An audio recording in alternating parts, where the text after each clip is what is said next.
শেখ হাসিনা খালাস পাবে।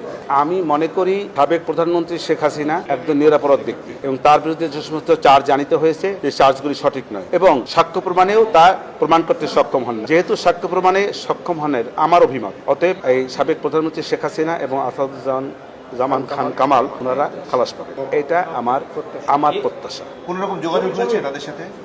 না, আপনারা এই প্রশ্নটা বারবার করেন যে আমার সঙ্গে যোগাযোগ হয়েছে কিনা। আপনারা এই প্রশ্নটা আপনাদের করা ঠিক না। আইনগতভাবে তার সঙ্গে আমার যোগাযোগ করার কোনো সিস্টেম নাই, নিয়ম নাই। তারপরে উনি যদি আসার পরে যদি ধরা দেন, তখন আমি যোগাযোগ করব। উনি কিন্তু বিভিন্ন বক্তব্যে বলেছেন যে আমার আইনজীবী যে নিয়োগ দিয়েছে সবই তাদের, প্রসিকিউশন তাদের, আইনজীবী তাদের। এই বক্তব্যটা আপনার কানে এসছে, সেই ক্ষেত্রে আমি বললাম যে এরকম কোনো কিছু আসছে কিনা আপনাকে। আসতেও পারে, ওয়েট ভাবে নিয়ে না, মানে আসতেও তো পারে।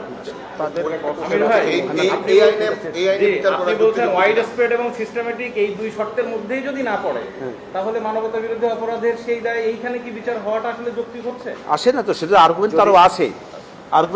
এই আর্গুমেন্ট তো এখনো দেই নাই। আপনারা যে কথা বলেছেন, যে কথাটা পরে বলবো। রাজাকারের নাতিপতি প্রসঙ্গে আমি বলেছি, এই ছাত্র আন্দোলনের যে সমস্ত আন্দোলনকারীরা মাননীয় ট্রাইব্যুনালে সাক্ষী দিয়েছে, তাদের প্রত্যেকে আমি প্রশ্ন করেছিলাম যে আপনারা কি কেহ রাজাকারের নাতিপতি বা রাজাকারের সন্তান? সবাই বলেছে, এবং আপনারা না শুধু, এবং আপনাদের জানা মতো কেহ সবাই বলেছে যে না, আমরা কেউ রাজাকারের নাতিপতিও না এবং সন্তানও না। সেই প্রেক্ষাপটে আমি বলেছি, এই যে রাজাকারের নাতিপতি শব্দটা, এই যে প্রাইম মিনিস্টার যে কথাটা বলেছে, সাবেক প্রাইম মিনিস্টার, সেটা ঢালাওভাবে এই ছাত্রদেরকে বলেন নাই। এই ছাত্রদের মধ্যেও যদি কেউ থেকে থাকে তাদেরকে বলেছে উনি। কিন্তু আমি এটাও বলেছি যে মুক্তিযুদ্ধের কোঠাটাকে সমন্বয় করা, কমিয়ে আনা, এই সদিচ্ছা তার ছিল, কিন্তু সেই সদিচ্ছার প্রতিফলন করতে এই আন্দোলনকারীরা দেয় নাই। এই যে দেয় নাই, এটাও একটি আজকের যে তাদের যে ডিজাইন, এই ডিজাইনের একটি অংশ ছিল। আওয়ামী দুঃশাসনের প্রেক্ষাপটে আমি বলেছি, একটি রাষ্ট্র যখন তার শাসন কার্যক্রম চালায়, সেই কার্যক্রম চালাতে গিয়ে তার ইচ্ছা সবসময় সদিচ্ছা হিসেবে থাকে। সদিচ্ছায় তারা আইন প্রণয়ন করে এবং সেই অনুযায়ী রাষ্ট্রকে পরিচালনা করার জন্য চেষ্টা করে, এবং এই সরকারও তা করেছে। চেষ্টা করতে গিয়ে কিছু ভুল ত্রুটি হতেই পারে, কারণ এটা কোনো মানুষই ভুলের ঊর্ধ্বে না, কোনো সরকারি ভুলের ঊর্ধ্বে না। এইসব ভুল ত্রুটি সব সরকার আমলে হয়েছে, এই সরকারের আমলেও কিছু হয়েছে, কিন্তু যে ভুল ত্রুটিগুলি হয়েছে সেইটাকেই শুধু প্রাধান্য দিয়ে এর চাইতেও যে বেশি ভালো কিছু তৎকালীন সরকার করেছে 15 বছরে, সেই ভালো কিছুর কোনো রকমেরই কোনো প্রমাণ তারা তাদের ফরমাল চার্জে রাখেন নাই, এবং তারা শুধু তাদেরকে এক ধরনের গীবত শব্দ অবশ্য আমি কোর্টে বলি নাই, এখানে বলছি, শুধু 15 বছরের শেখ হাসিনা শাসনের গীবতই করে গেছে।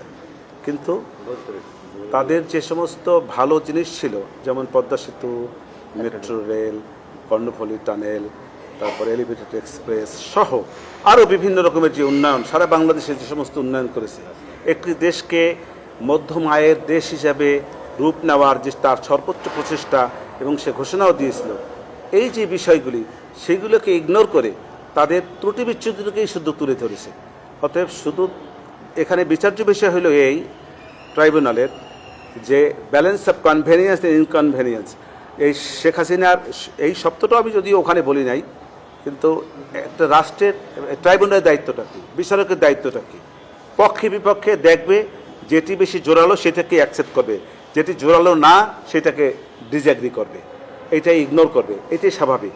আমি সেই সব কথাগুলোই ওখানে বলার চেষ্টা করেছি। ওয়াইড স্প্রেড বলতে যে ব্যাপক মাত্রায় এবং বিস্তারিতভাবে যে কথাটা আছে, তার মানে প্রসিকিউশনের পক্ষের তাদের দাবি মতে যে সারা বাংলাদেশের 64 জেলার 52 অথবা 54টা বোধহয় বলেছে, এখানে আমার একটু ভুল হইতে পারে, 52 অথবা 54, আমি 52টাকেই ধরে নিচ্ছি।